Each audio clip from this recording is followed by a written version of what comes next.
Ya, assalamualaikum warahmatullahi wabarakatuh. Eh, selamat Salam. selamat sore, bapak-bapak dan ibu-ibu serta rekan-rekan sekalian yang menyaksikan YouTube Maybe. Hadir lagi bersama saya di sini, ya, masih di PLTU Python dalam rangkaian acara Journey Maybe dari Jakarta ke ND. Tapi kali ini di sesi kedua ini saya ada narasumber yang juga tak kalah seru dari narasumber yang sebelumnya. Ya, yang pertama masih ada Pak Trois ya sebagai penengah ini, ya sebagai penengah dari Kementerian ESDM. Ya, kemudian ada GM PLTU Python dari PJB Bapak Mariono ya, dan juga dari mewakili produsen ya dari Koperasi Energi Biomas Indonesia Pak Isan. Nah, kenapa tadi saya bilang ini seru ya? Karena yang akan kita bicarakan ini sebenarnya juga banyak dipertanyakan dan diperdebatkan oleh banyak masyarakat, penyedia, stakeholders dan segala macamnya ya. Terutama kaitannya dengan supply demand, jual beli dan juga hal-hal terkait requirement dari co-firing ini. Oke, sebelum saya bertanya antara produsen dan juga penerima pelet, mungkin bisa dijelasin dulu nih sama Pak Trois nih. Kira-kira sebenarnya pemerintah ini memberlakukan jual beli pelet ini gimana sih gitu? Yang sudah terjadi dan yang akan terjadi nanti, ya. Silakan Pak Trois. Iya, baik. Terima kasih Mas Arief, Bapak Ibu semua penonton podcast pada sore hari ini.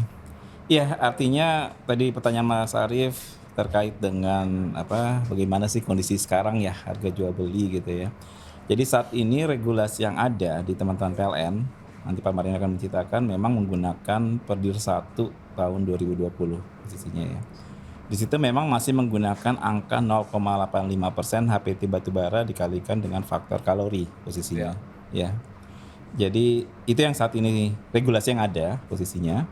Tapi kami sampaikan pemerintah saat ini sedang concern untuk menaikkan menjadi peraturan Menteri SDM. Insya Allah dalam waktu dekat mudah-mudahan bisa segera kita lakukan harmonisasi sehingga bisa dikeluarkanlah Permen SDM untuk co-firing ini.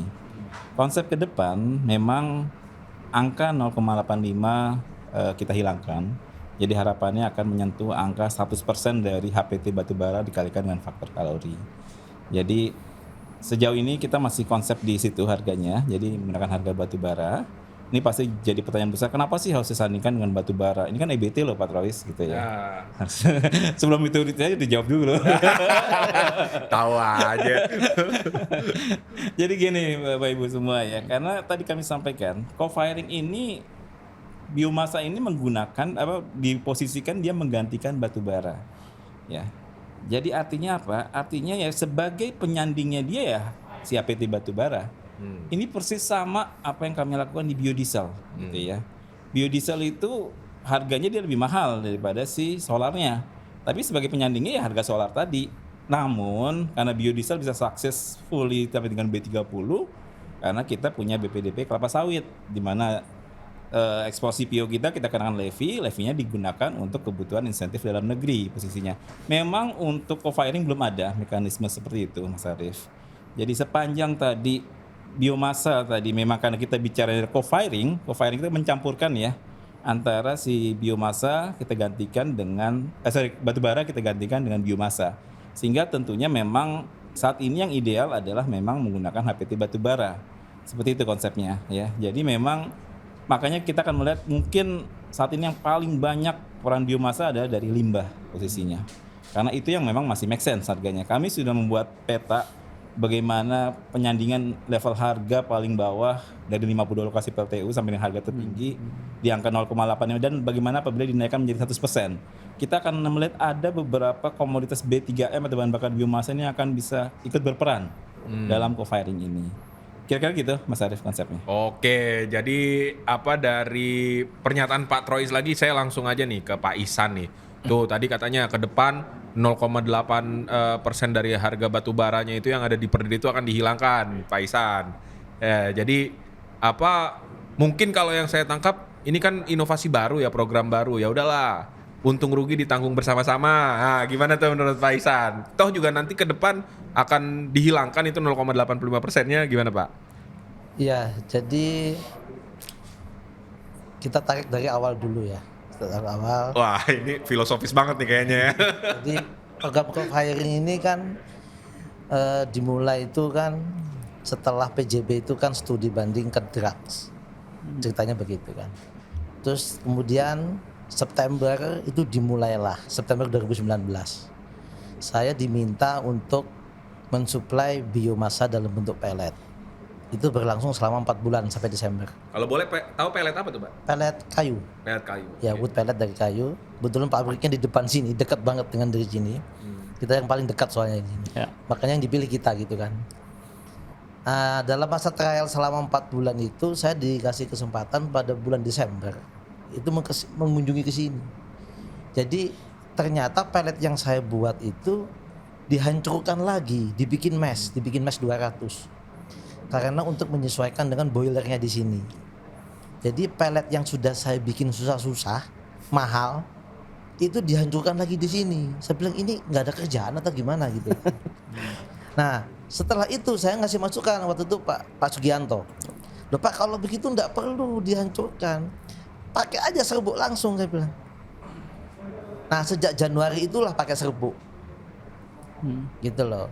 Dan saya sudah nggak supply lagi karena saya bukan supply serbuk kan. Saya kan bisnis saya kan di biomass di wood pellet, bukan di serbuk. Karena serbuk sendiri saya beli dari luar.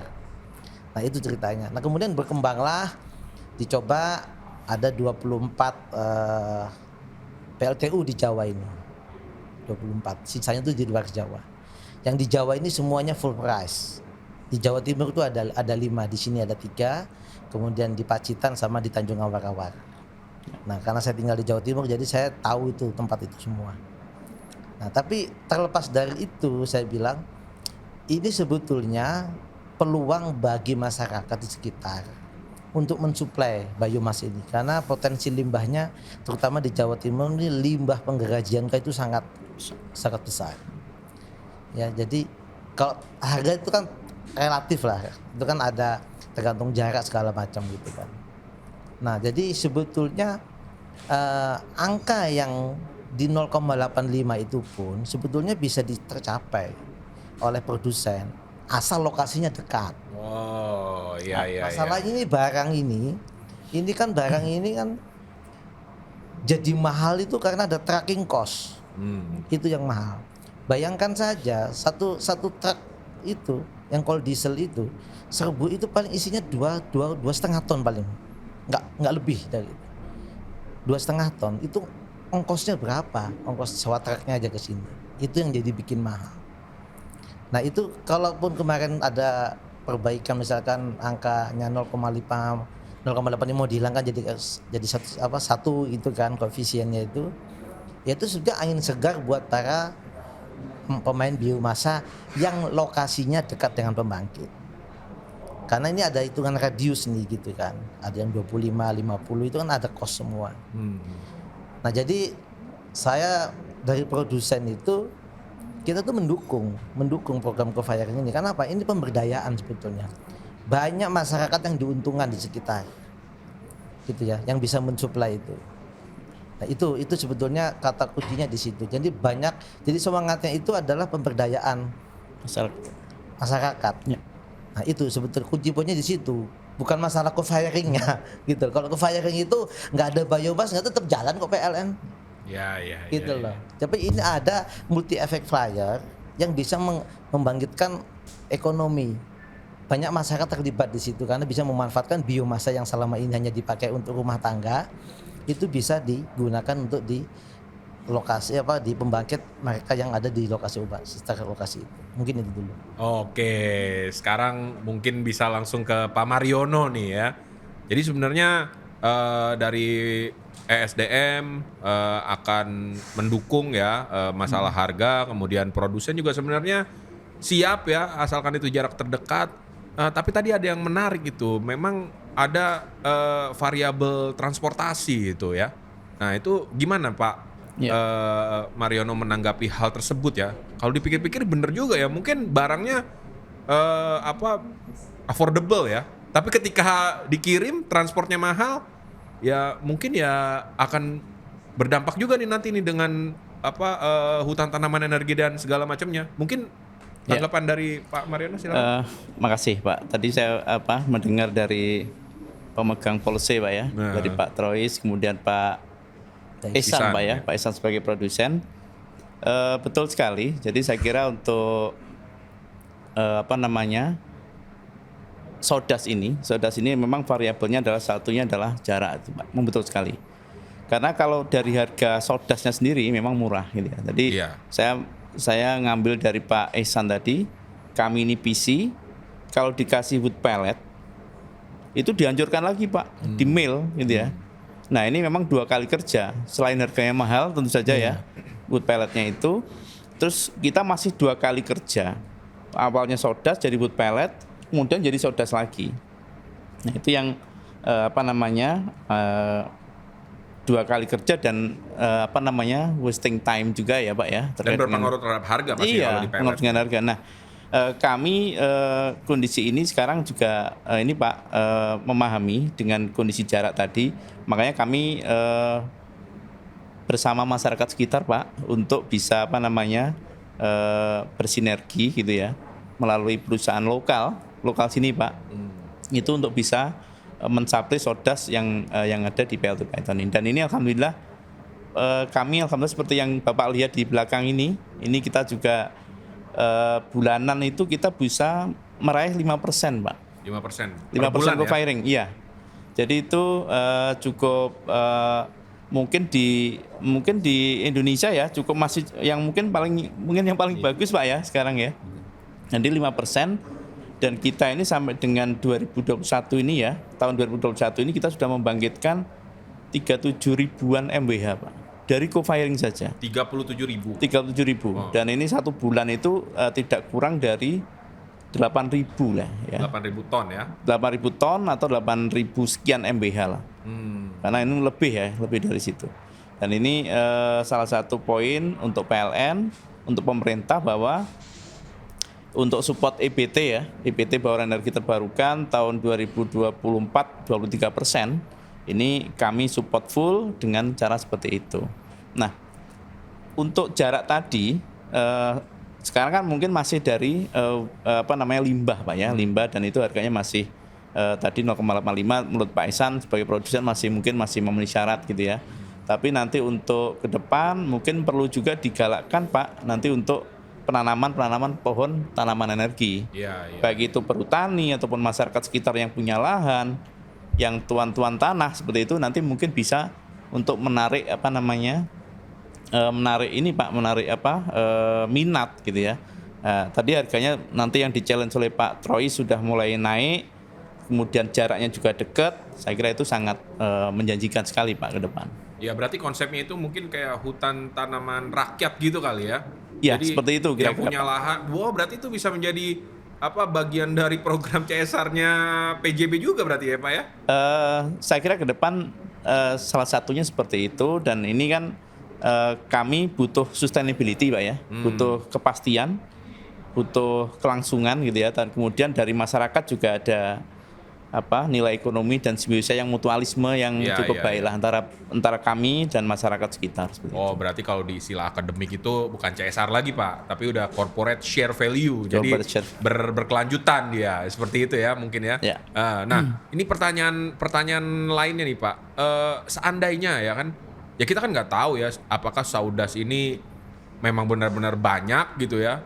Tapi memungkinkan nggak ya, misalnya dari kalau kita bicara dengan limbah ya, tadi Pak Ihsan bilang limbah, mungkin nggak kalau misalnya limbah-limbah misalnya dari rabasan PLN gitu ya, atau misalnya limbah pertanian itu dicacah sedemikian rupa sampai jadi seperti lembut seperti itu, kemudian di co-firing kan, itu memungkinkan nggak Pak? Jadi tidak hanya bergantung kepada satu material aja, saudas gitu. Sangat dari sisi teknis Pak, gimana itu Pak? Ya, sangat memungkinkan Pak.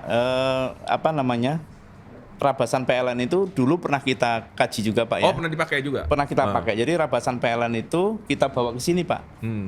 Cuman karena memang alatnya kecil itu mungkin nggak memenuhi syarat ya. Jadi prinsipnya itu sangat memungkinkan, dan tidak materialnya itu mungkin ke depan harus dikembangkan Pak. Mungkin bukan hanya sodas dari kayu, mungkin dari yang farm ya, dari Iya, pertanian, yang lain itu mungkin bisa dikaji. Dan itu literatur udah banyak juga Pak dari situ. Jadi nanti kita uji komposisinya, kemudian kita uji bakar gitu ya, nanti seperti apa untuk hasilnya. Tapi yang untuk sodas ini, wood pellet, insya Allah di Python ini sudah cukup baik untuk hasilnya. Sudah proven gitu ya Sudah istilahnya. proven. Jadi kita sudah melakukan teknis itu, ada modeling, CFD, kemudian ada kajian performance test, uji emisi, ini semuanya layak Pak, semuanya layak dan semuanya positif. Positif dalam artian baik. Emisi CO2-nya turun, kemudian SO2-nya turun, semuanya baik. Dan kemudian di boiler teknis itu ada FEGT namanya, turun juga. Ini semuanya sangat positif sekali Pak. Oke, kalau tadi dari sisi teknis, dari sisi pengadaan bahan bakunya sendiri Pak, bisa diceritain nggak nih Pak? Kan tadi Ya. Bapak bilang kalau saya tidak salah berkoordinasi dan berkolaborasi juga dengan masyarakat. Ya pasti ada namanya pengadaan bahan bakar kan itu harus ada entity yang mungkin punya badan hukum atau apa. Itu strateginya Ya. PJB atau PLTU Python itu seperti apa? Jadi gini Pak, kami memang kita lelang Pak ya, kita lelang itu. Nah, dari persyaratan lelang itu salah satunya adalah harus menggandeng masyarakat lokal. Ini wajib Pak. Ya, Jadi siapapun itu harus mengikut sertakan ya. Dan itu ada surat pernyataan lah dari pemasok itu untuk menggandeng mereka. Ya. Karena bagaimanapun ini adalah produk yang dihasilkan oleh masyarakat dan itu harus kita lakukan kepastian bahwa mereka diambil. Kalau mereka nggak diambil ya repot Pak Rami. Makanya di persyaratan teknis itu kita sampaikan dan mereka harus setuju. Kalau nggak setuju ya nggak bisa kan seperti itu. Jadi ini sudah dibicarakan di depan Pak dan mereka akan menggandeng masyarakat lokal. Dan itu inisiatif dari PJB sendiri ya? Kami ya. Jadi kami Tor atau apa? Tornya kami Pak. Iya. Nah, kita ke Pak Royce nih. Nah, ternyata kita baru tahu kan ternyata PJB udah membuat aturan pelelangannya seperti itu. Nah, tanggapan Pak Royce gimana? Jangan-jangan itu juga bisa Pak dimasukkan ke dalam permen nih Pak. Karena memang ujungnya itu harus melibatkan masyarakat sih sebenarnya. Gimana menurut Pak Royce? Iya, terima kasih Mas Arief. Ini menarik nih. Pertama, bicara pengadaan ya. Pengadaan terus terang dalam konsep permen, kami tidak ingin terlalu intervensi masuk ke dalam. Jadi artinya pertama pengadaan itu kita sepenuhnya pada teman-teman si pemilik atau pengelola PLTU. Ya, itu konsepnya. Tapi kita juga punya awareness bahwa yang menyediakan ini kita berikan kesempatan seluas-luasnya. Ya. Gitu lah. Jadi kita state ada badan usaha penyedia biomasa. Ya. Dalam konsep permen ini kami juga tidak akan menambah izin baru.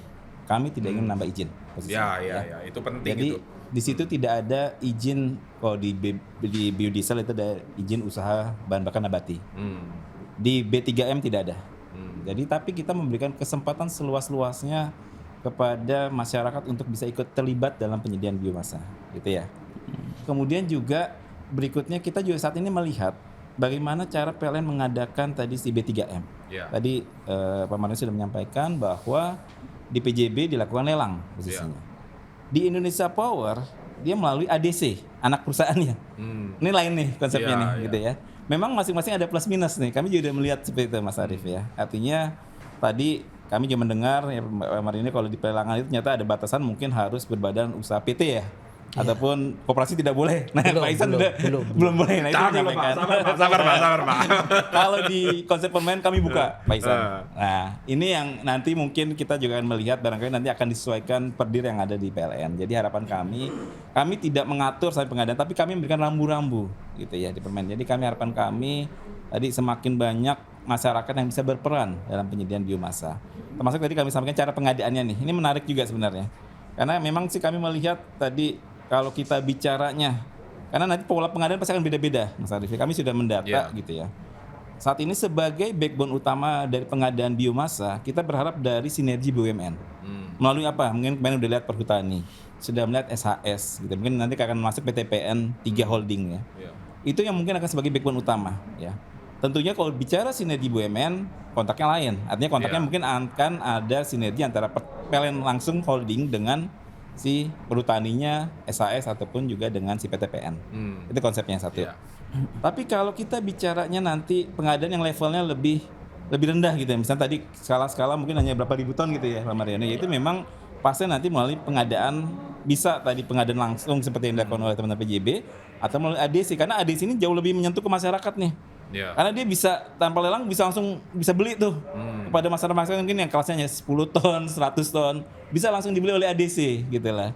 Nah ini mekanisme ini yang harapan kami ya tentunya tadi kita akan melihat tadi penyedia B3 ini sangat variatif bentuknya. Apakah dia skalanya besar, skalanya kecil, tentunya ini kan akan berbeda ya posisinya masing-masing dan juga cara penggunaannya pasti akan berbeda juga. Kira-kira seperti itu konsepnya Mas Arief. Ya, tapi apa nggak bingung gitu Pak kalau misalnya PLN Group itu hanya sekedar diberikan rambu-rambu gitu ya. Gimana ya? Kayak misalnya suatu pengadaan itu kan apa ya? Apalagi ini suatu inovasi baru gitu ya. Kalau rambu-rambu kayaknya gimana gitu ya? Menyulitkan juga karena bisa menggunakan sistem ini, bisa menggunakan sistem ini. Malah nanti jangan-jangan market mengatakan, "Loh, di IP bisa," atau yang dari sisi IP loh di PJB bisa, terus nanti bilang oh kata pemerintah seperti ini, jadi malah nanti jadi ruwet gitu Pak. Enggak, artinya tadi yang kami sampaikan sebenarnya kita tidak ingin dalam posisi menimbul keruwetan ya Mas Ariefnya. Tapi kita juga ingin melihat adalah kesesuaian di pengadaan di masing-masing si PLTU itu sendiri gitu ya. Karena tadi kami sampaikan kan konsepnya kita berikan sepenuhnya kewenangan itu di pemilik atau pengelola PLTU. Kami tidak ingin terlalu masuk terlalu dalam, tapi kami memberikan rambu-rambu tadi. Tujuannya seperti itu Mas Arief. Ya tentunya tadi ya harapan kami juga sebenarnya kami idealnya mungkin akan ada misalnya bagaimana supaya kontrak jual belinya standar misalnya.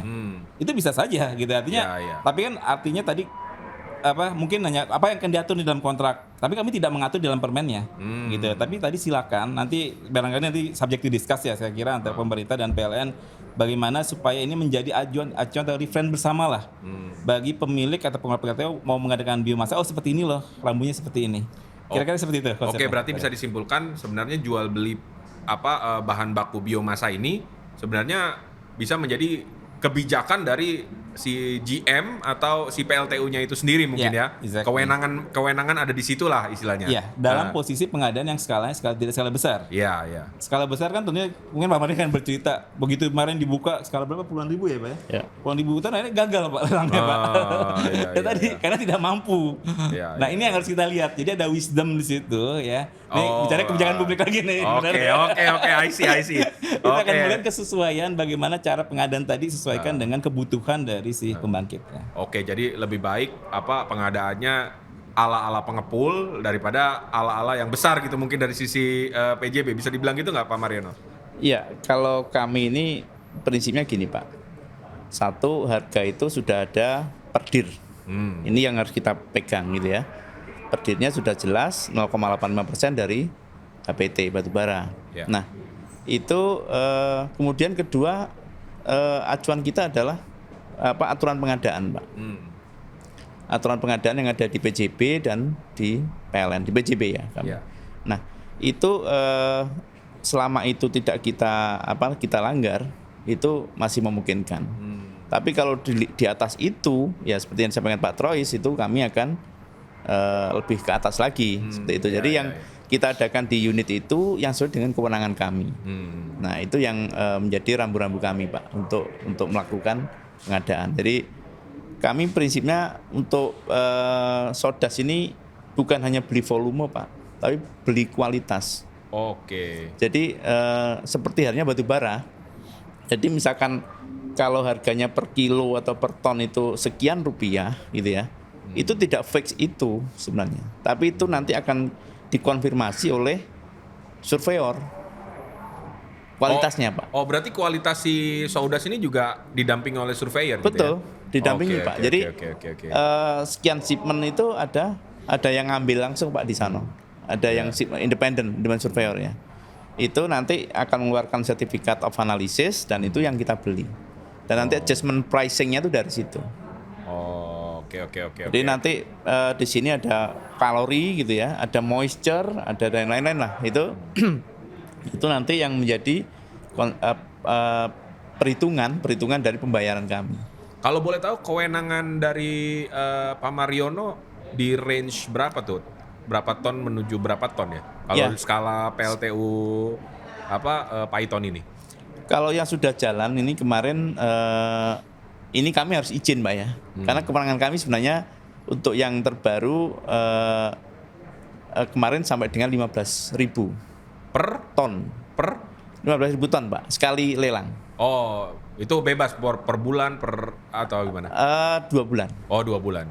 2 bulan maksimal. Itu 15.000 itu tapi kita izin Pak. Itu sebenarnya Iya. bukan kewenangan kami. Tapi ini kan terkait dengan izin proses dan lain-lain itu harus ada persetujuan dari direksi. Kemudian prosesnya juga harus sesuai dengan rule dari proses pengadaan itu, Pak.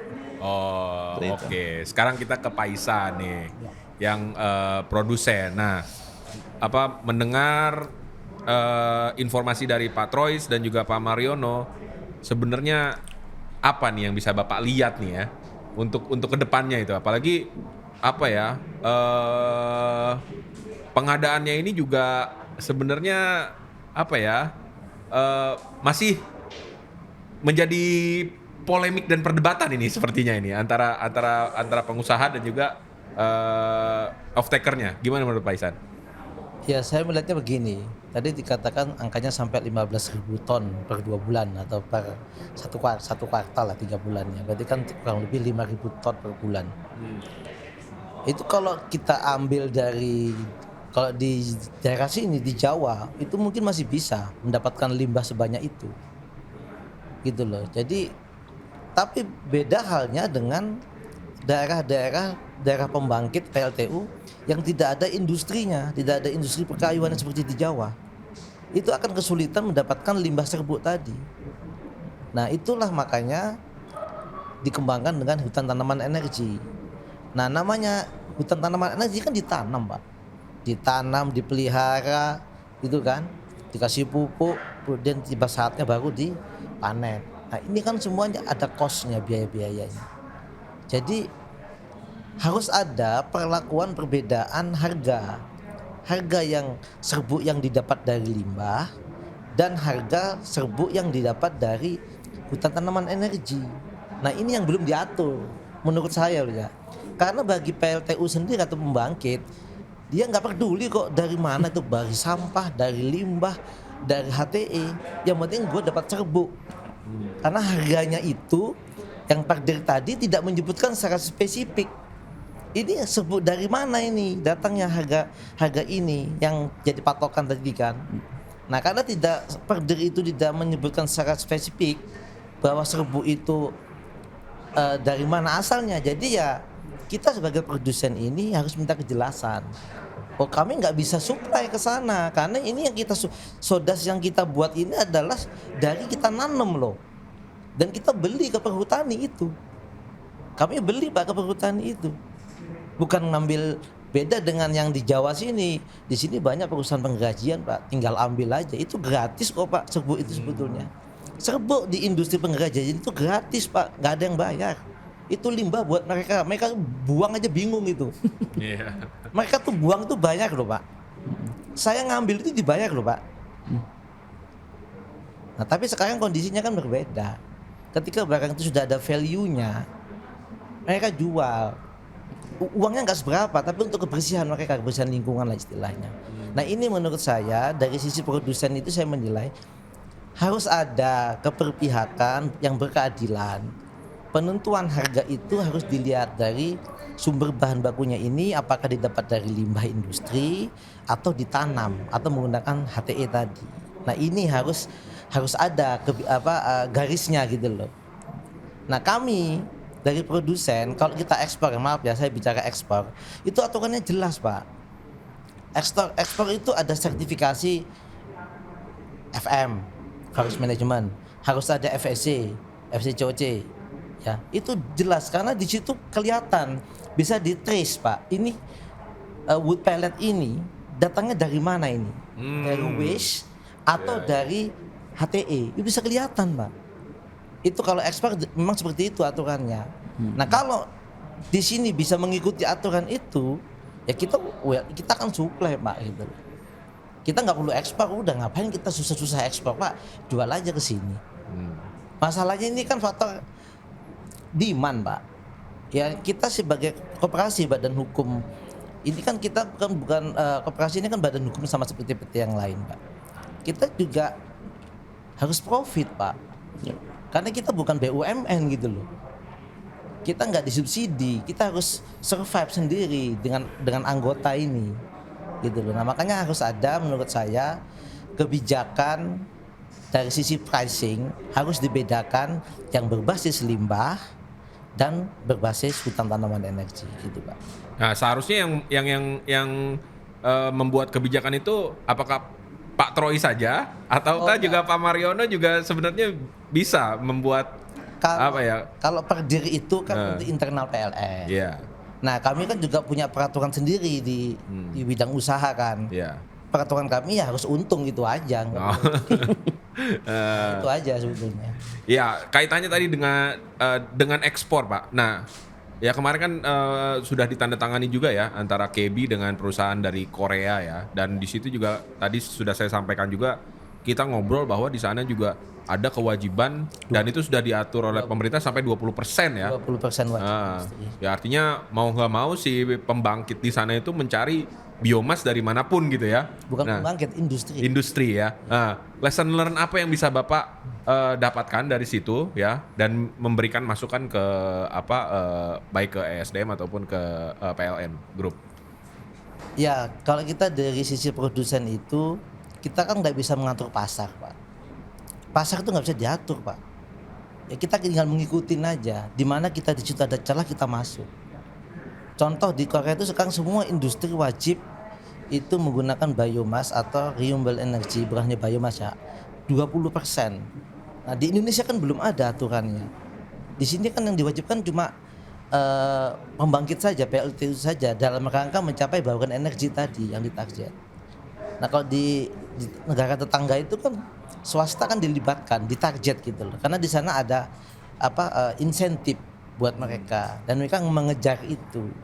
Nah karena mereka nggak punya bahan baku di sana, mereka carilah ke negara-negara di Asia Tenggara ini, di Vietnam, Thailand, Malaysia. Nah Indonesia juga salah satunya kan. Dari sisi letak geografis, Indonesia ini kan paling jauh Pak. Dan di antara dua negara yang paling banyak kan Jepang dan Korea yang pakai.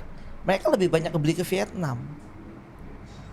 Indonesia ini lebih paling jauh Pak, gitu loh. Jadi mereka lebih banyak dari ya itu tadi kembali lagi jarak itu menentukan harga, gitu loh. Tapi kalau kita bicara spesies kayunya, Indonesia ini yang paling banyak spesiesnya, gitu loh. Makanya banyak dari Jepang dan Korea itu lebih suka di Indonesia. Kenapa? Karena spesiesnya itu yang di negara lain nggak punya. Sebetulnya itu. Kalau boleh tahu nih Pak, harga yang dijual ke luar negeri itu kalau boleh tahu nih berapa ya Pak ya? Kalau boleh tahu aja, kalau nggak boleh juga nggak apa-apa. Ini kan harga umum. Kalau wood pellet itu kan ada spotnya juga, ada spotnya. Sekarang harga wood pellet itu ada dua produk sekarang jadi primadona di Jepang dan Korea itu adalah wood pellet dan sodas block. Nah sodas block itu sodas biasa tapi yang dipres itu. Nah sodas block itu sampai ke Gwangyang itu si CNF-nya itu 140 dolar per ton. Nah, saya bicara harga di sana sampai di sana ya. Kalau wood pellet itu variatif antara 113 sampai 135 karena ada grade-nya, grade 1, 2, 3, 4. Paling tinggi 135. Ini sampai di Gwangyang. Nah, Jepang beda lagi. Di Jepang tuh ada yang sampai 150, bahkan tergantung kualitasnya. Nah, dari sisi penggunaan kita ekspor itu bukan untuk co-firing kebanyakan Pak. Indonesia ini kalau kita ekspor biomas ya, bukan cangkang sawit ya. Kita bicara wood pellet saja dan sodas block. Ini kebanyakan hanya untuk bukan untuk power plant, bukan untuk membangkit, tapi untuk industri di sana. Pabrik tahu, pabrik tekstil gitu-gitu ya. Itu satu industri atau untuk penghangat ruangan. Biasanya di bulan April sampai September itu Pak musim dingin. Jadi kebutuhan untuk penghangat ruangan itu banyak digunakan. Kemudian Kalau untuk sodas block itu bisa digunakan untuk alas kandang, kandang kuda, kandang sapi, bukan untuk dibakar, Pak. Nah, atau penggunaan yang lainnya adalah untuk media tanam, cultivation, media tanam jamur. Jadi di sana lebih beragam penggunaannya. Kalau di sini kan mungkin di industri itu mungkin untuk bakar genteng, bakar bata, kemudian bikin pabrik tahu gitu kan. Kalau di sana sudah sampai ke sana bikin cultivation untuk media tanam jamur, untuk kandang. Tapi itu hanya kalau untuk kandang hewan itu hanya pada musim dingin saja. Itu dibutuhkan gitu loh. Nah, itu yang kita itu harus belajar dari mereka. Di sini kan nggak ada Pak kandang sapi pakai sodas, nggak ada Pak, nggak ada. Iya. Nah tapi kan orang sana butuh gitu loh. Nah mereka cari ke sini. Kita nggak pernah jual loh Pak keluar, mereka yang datang kok. Mereka nggak dapat di negara lain, mereka cari ke sini. Iya, iya. Nah ini peluang bagi semua masyarakat yang bisa memanfaatkan, gitu loh. Nah ini sebetulnya peluang juga bagi mereka yang ada di yang punya lahan lah, yang diberi pertanian, bukan hanya serbuk saja, dari tumbuhan-tumbuhan lain seperti sekam padi itu juga bisa dipakai. Mungkin itu. Iya. Jadi memang dari sisi produsen memang penggunaannya bisa beragam ya, tidak hanya untuk thermal, tidak hanya untuk kebutuhan pertanian dan segala macamnya ya, tapi juga ternyata untuk industri ya yang kecil-kecil itu juga ternyata banyak dipakai gitu. Nah, sekarang terakhir nih ke Pak Trois dan juga Pak Mariono ya. Nah, tadi menarik sebenarnya apa yang disampaikan oleh Pak Ihsan ya. Kenapa penggunaan biomass itu, jadinya saya malah berpikir kenapa penggunaan biomass itu hanya fokus ke co-firing dan perhitungan renewable energinya itu dari sisi co-firing. Kenapa nggak dari yang tadi Pak Ihsan bilang itu juga dihitung sebagai bauran renewable energi terbarukan gitu Pak? Tanggapan Bapak gimana? Iya, gini Pak Arif ya, terkait dengan penggunaan biomass di luar sebagai bahan bakar ya. Artinya kan betul tadi disampaikan Pak Ihsan bahwa biomass ini sangat variatif nih penggunaannya, gitu kan. Tadi bisa sebagai bed animal dan segala macam, memang ternyata kebutuhan ekspornya pun juga besar. Iya. Gitu. Dalam posisi itu ya kami dari Kementerian SDM kan memang bukan tusi kami masuknya, gitu ya. Jadi artinya sepanjang tadi biomass as a fuel itu adalah tusi kewenangan kami posisinya. Itu yang kami regulate posisinya seperti itu ya. Jadi kita tidak akan menghitung dia biomass kalau tidak di energi itu sebagai fuel tadi, itu bukan adalah bauran EBT posisinya. Tapi memang ada bagian dari pemanfaatan biomasa. Dari sisi energi, biomass ini kami klarifikasi menjadi 3 hal. 1, bisa sebagai co-firing yang kita bahas sekarang, gitu ya. Artinya tadi kami sampaikan referensinya mana? Ya karena dia co-firing ya referensinya batu bara. 2, dia bisa sebagai PLT biomasa. Ya, artinya dia sebagai pembangkit sendiri. Nah, harganya nanti akan ada purpose PLT EBT yang akan segera keluar posisinya. Di situ akan ada masuk yang namanya semacam kompensasi dari pemerintah. Gitu. Jadi artinya disinilah nanti peran si biomasa itu bisa lebih tinggi daripada harga di co-firing. Gitu. Melalui tadi PLTBM. Karena apa? Karena yang disaingi adalah PLTBM dengan tadi PLT bisa PLTD. Dia bisa competitiveness di situ si biomasanya. Gitu ya. Ketiga, biomas bisa juga digunakan sebagai tadi untuk memasak yang Mas Arif lakukan tuh di MD. Ya. Itu dihitung, Pak. Nah, itu dihitung. Oh, iya itu maksudnya. Itu dihitung. Nah, itu kita melihat harganya kemana? Referensinya tentunya tadi karena dia sebagai pengganti masak mungkin LPG. Akan lebih kompetitif juga. Jadi kan bisa masuk nih posisinya. Gitu. Jadi kira-kira seperti itu pola pikirnya Mas Arif. Jadi biomasa yang kita gunakan untuk energi itu rata-rata ada 3 hal di Indonesia. Di luar itu ya lagi-lagi memang bukan kurang dari kami posisinya. Itu kami tidak akan regulate. Walaupun judulnya biomasa ya. Itu juga harus kita pahami bersama-sama. Nah, kalau industri kayaknya yang biasa menggunakan kayu bakar gitu Pak, terus diganti sama pellet atau misalnya industri pembakaran keramik itu kan dia bisa dikategorikan sebagai pemanfaat biomass untuk energi, Pak. Itu gimana, Betul, Pak? betul. Nah, itu yang kami sampaikan. Terus kami sedang berusaha. Yang tadi penggunaan ini harus kita catat sebagai Iya. bauran EBT. Gitu. Mungkin nanti Pak Ihsan juga bisa menjelaskan. Ternyata banyak juga nih dari gas beralih ke pellet ya. Pak Ihsan cerita seperti itu. Kami juga pernah ikut waktu itu peresmian yang ada di bir ya, yang ada di mana di Jawa Mojosari. Timur. Hah? Iya, nah itu saya juga ikut di situ juga. Nah itu kita melihat memang ternyata potensi biomasa juga bukan saja menggantikan energi fosil, dia pun juga bisa menggantikan sesama energi, misalnya EBT yang lainnya pun juga bisa digantikan oleh dia. Seperti itu kira-kira. Iya. Oke, sekarang ke Pak Mariono nih, ya, dari Pak Trois, dari Pak Ihsan.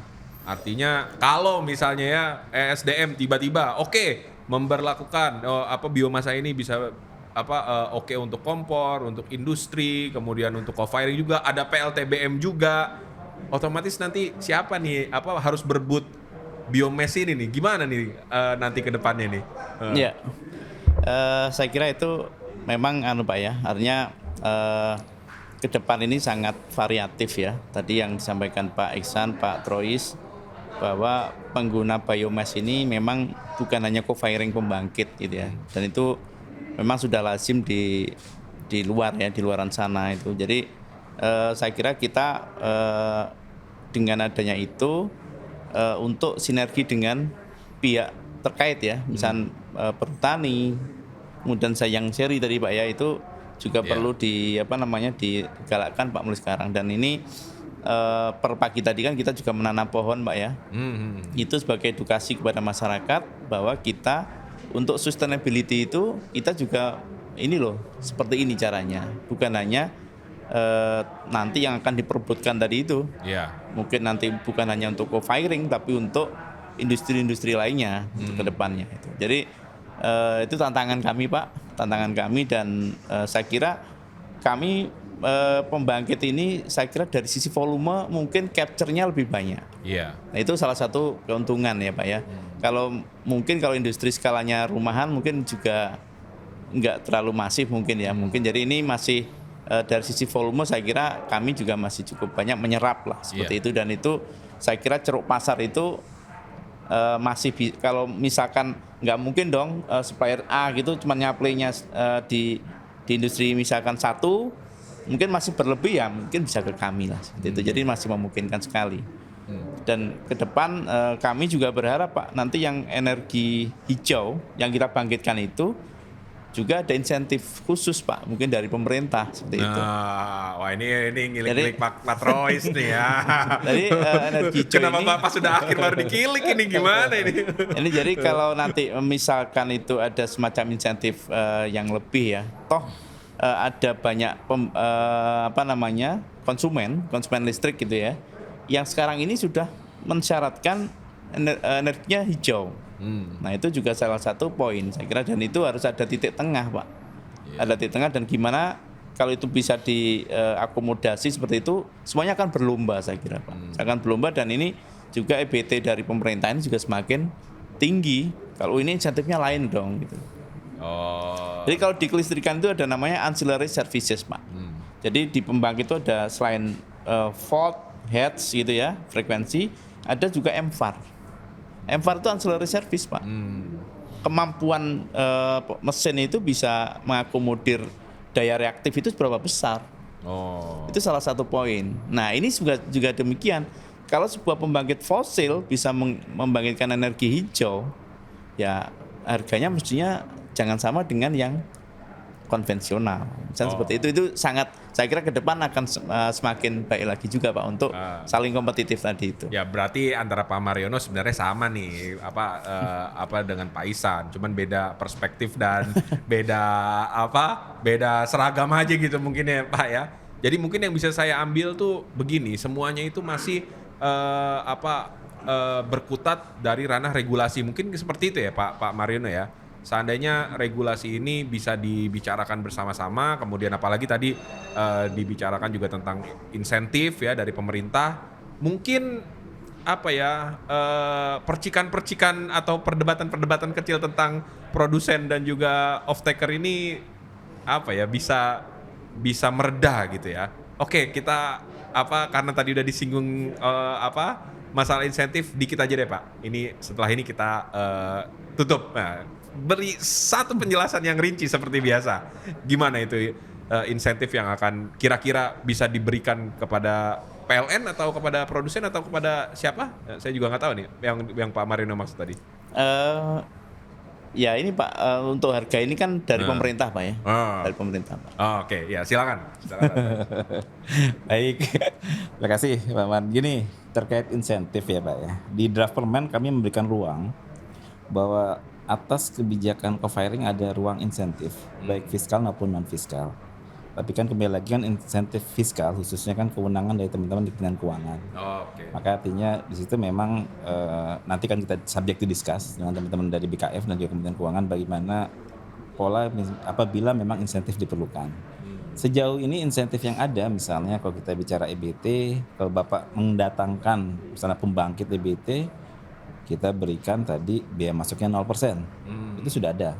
Gitu ya. Jadi itu sebenarnya sudah ada, tapi memang kalau tadi bicaranya selisih harga, nah ini memang terus terang ya, ini juga kemarin kita sudah sempat discuss ya dengan teman-teman BKF ya, ini masa Pak Troy, ini kan bukan pembangkit EBT, pembangkit EBT kan nanti sudah ada tuh di Perpres yang akan sudah kita keluarkan, ada di situ namanya biaya pengganti.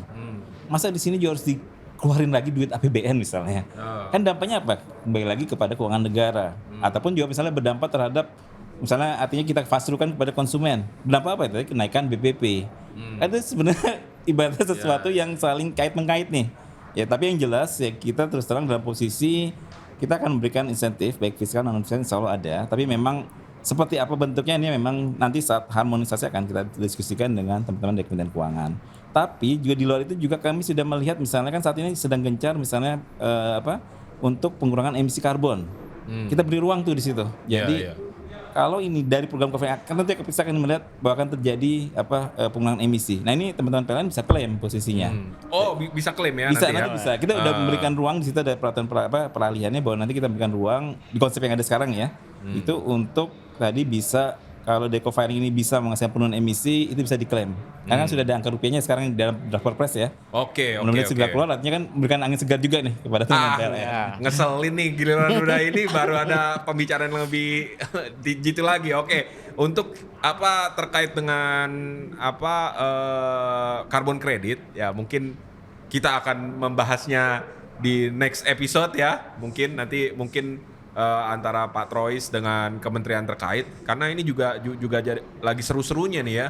Iya tadi saya juga lupa kenapa saya nggak ngomongin juga carbon credit ya dan upaya PJB ini seperti apa. Tapi oke, nggak masalah. Intinya semua ini masih sedang berjalan ya Pak ya. Uji coba dilakukan, go live juga pelan-pelan sudah mulai diberlakukan oleh PLN Group. ESDM juga sedang membuat kebijakan melalui permen. Nanti ada juga perpres tentang EBT dan segala macamnya. Artinya semua stakeholders ini sedang berupaya dan berjuang untuk bisa menghijaukan pembangkit-pembangkit dan juga energi untuk masyarakat yang berkontribusi juga untuk Indonesia dan juga dunia. Jadi itu yang bisa kita simpulkan pada pembicaraan kita hari ini dalam podcast Journey Maybe. Oke, sekali lagi terima kasih banyak untuk Pak Trois, Pak Mariono, Pak Isan dan juga para sponsor. Mudah-mudahan bermanfaat. Saya Arif Nuridayat, Kepala Bidang Penyediaan Biomasa Berbasis Limbah dan juga CEO startup company Kamstuara.com mengucapkan terima kasih. Wabillahi taufiq wal hidayah. Wassalamualaikum warahmatullahi wabarakatuh. Waalaikumsalam warahmatullahi wabarakatuh.